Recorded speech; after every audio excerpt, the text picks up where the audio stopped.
നമ്മുടെ പിതാവായ മാർ തോമാ ശ്ലീഹായുടെ ധീര രക്തസാക്ഷിത്വത്തിൻ്റെ ഓർമ്മയാണ് നമ്മൾ കൊണ്ടാടുന്നത്. ദുഖ്റാന സുറിയാനി പദമാണ്. ഓർമ്മ എന്നാണ് ആ വാക്കിൻ്റെ യഥാർത്ഥാർത്ഥം. നമ്മുടെ പിതാവിൻ്റെ ഓർമ്മ.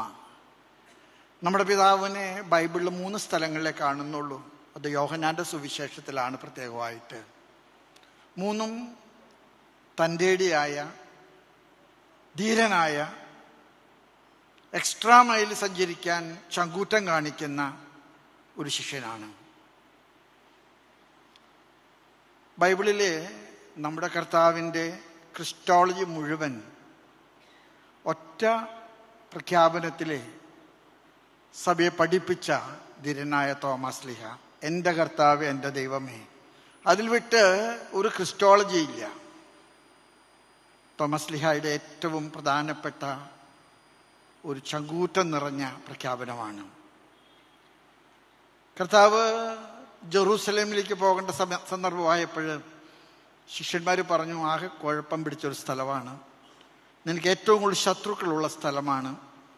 നീ ബെഥാനിയയിലെ ലാസറിൻ്റെ വീട്ടിൽ പോകുമ്പോൾ ലാസറിന് അസുഖമാണെങ്കിലും നിന്നെ പാർത്തിരിക്കുന്ന ശത്രുക്കൾ പിടികൂടാൻ സാധ്യതയുണ്ട്. അതുകൊണ്ട് ഞങ്ങൾ നിന്നോട് ഉപദേശം പറയുകയല്ല, നിർദ്ദേശം പറയുകയാണ്. തൽക്കാലം ഇപ്പം പോകാതിരിക്കുന്നതാണ് ബുദ്ധി. അവിടെയാണ് തോമാ ശ്ലീഹ ഒരു വേറിട്ട ഭാഷ്യം. തോമാ ശ്ലീഹ ചാടി വീണ് പറഞ്ഞൊരു വചനമുണ്ട്, നമുക്ക് അവൻ്റെ കൂടെ പോകാം, മരിക്കേണ്ടി വന്നാലും. എത്രയോ ധീരമായിട്ടുള്ള ഒരു പ്രഖ്യാപനമാണ്. അഡോൾഫ് മുണ്ടല്ലിക്കോട്ട് തൃശ്ശൂർ രൂപതയുടെ ആദ്യത്തെ മെത്രാനായിട്ട് വന്ന ആളാണ്. തോമാ ശ്ലീഹായുടെ ചരിത്രത്തെക്കുറിച്ച് ഏറ്റവും ആധികാരികമായിട്ട് പഠിച്ച ഒരു വന്യപിതാവാണ്.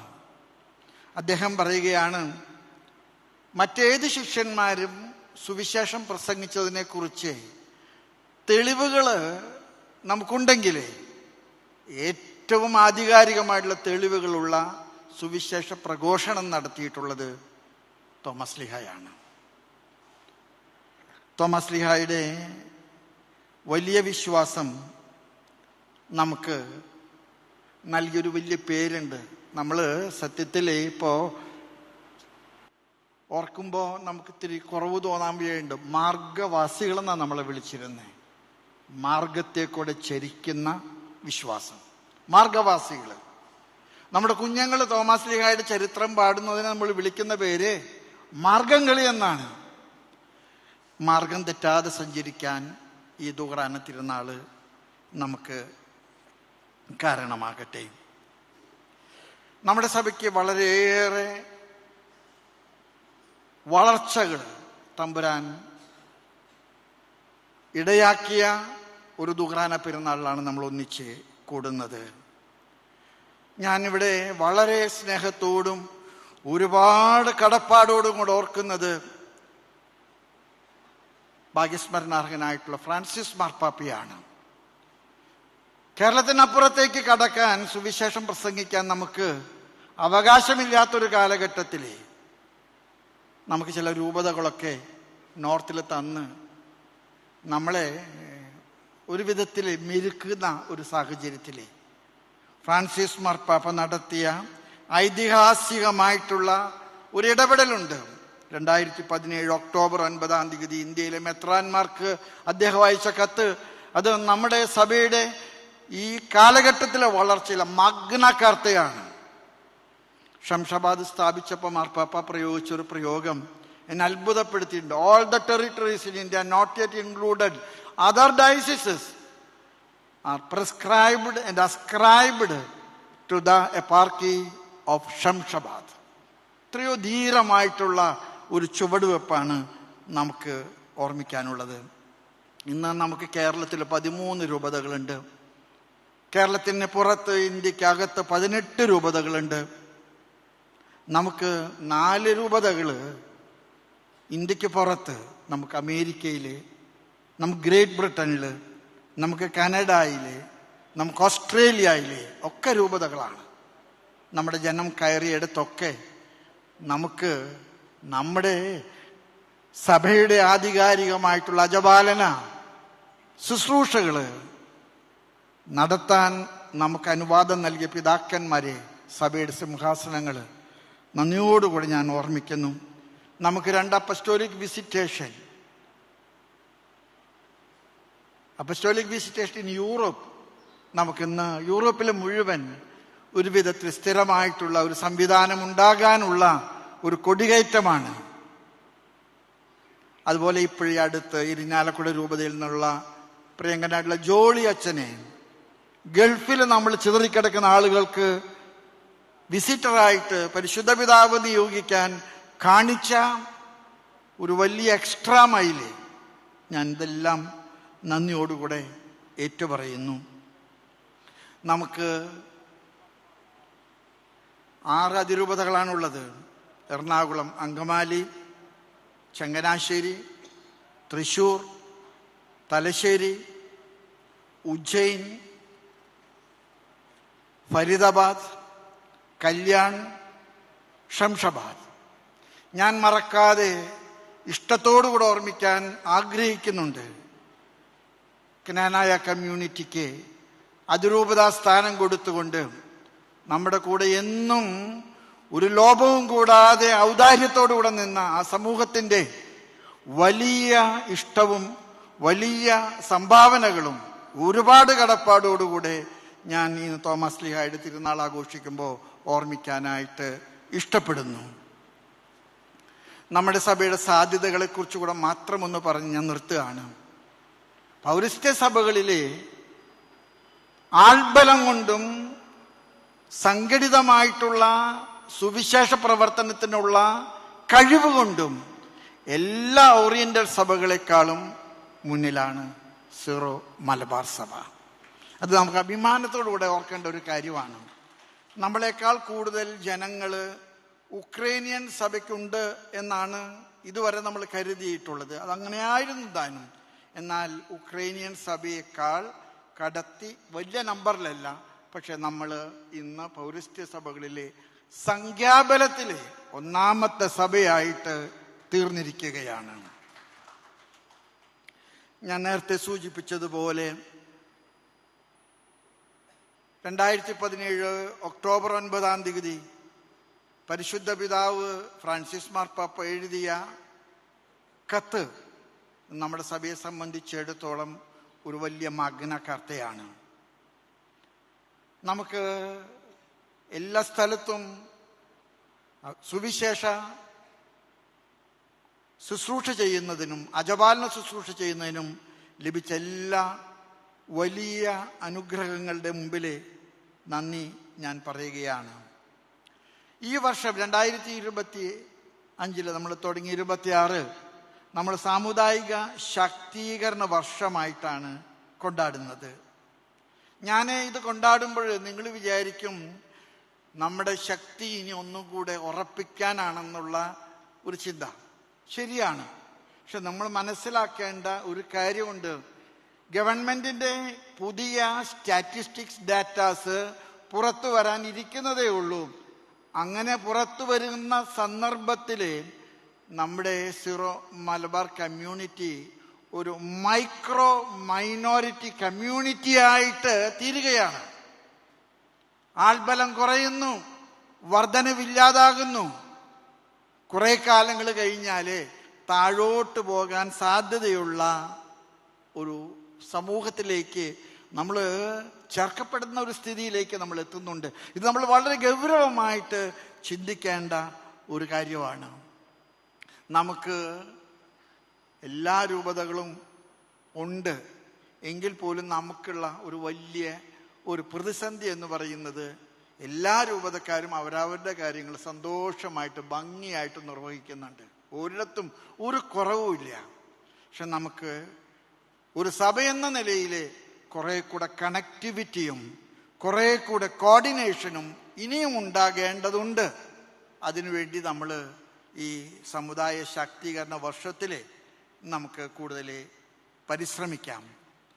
ഞാൻ അവസാനിപ്പിക്കുന്നതിന് മുൻപ് നമ്മുടെ സമുദായം അംഗസംഖ്യയിൽ ചെറുതാണെങ്കിൽ പോലും നമ്മുടെ സമുദായത്തിൻ്റെ ഈ നാടിനോടുള്ള ശുശ്രൂഷകളുടെ വലുപ്പം നമ്മുടെ സംഖ്യാബലത്തെക്കാൾ താരതമ്യം ചെയ്യുമ്പോൾ വളരെ വലുതാണ്.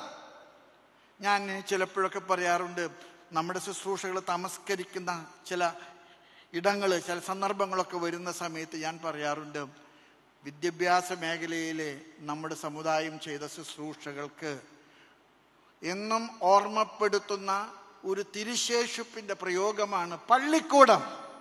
ചാവറയച്ചൻ്റെ കൽപ്പനയാണ്, പള്ളികൾക്കൊത്ത പള്ളിക്കൂടമില്ലെങ്കിൽ ആ കത്തനാര് പള്ളിക്കുറ്റത്തിൽ നിർത്തണമെന്ന് ചങ്കൂറ്റമായിട്ട് പറഞ്ഞ ഒരു ചാവറ പിതാവ് നമുക്കുണ്ടായിട്ടുണ്ട്.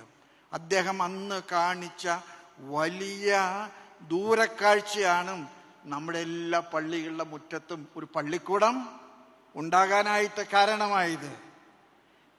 ഇന്ന് പള്ളിക്കൂടങ്ങളെ കുറിച്ചൊക്കെ പരാതികളുണ്ടെങ്കിൽ പോലും കേരളം സാക്ഷര കേരളമായിട്ടുണ്ടെങ്കിൽ, നോർത്ത് ഇന്ത്യയിലെ സാക്ഷരത വർദ്ധിച്ചിട്ടുണ്ടെങ്കിൽ, കാസ്റ്റ് സിസ്റ്റത്തിനെ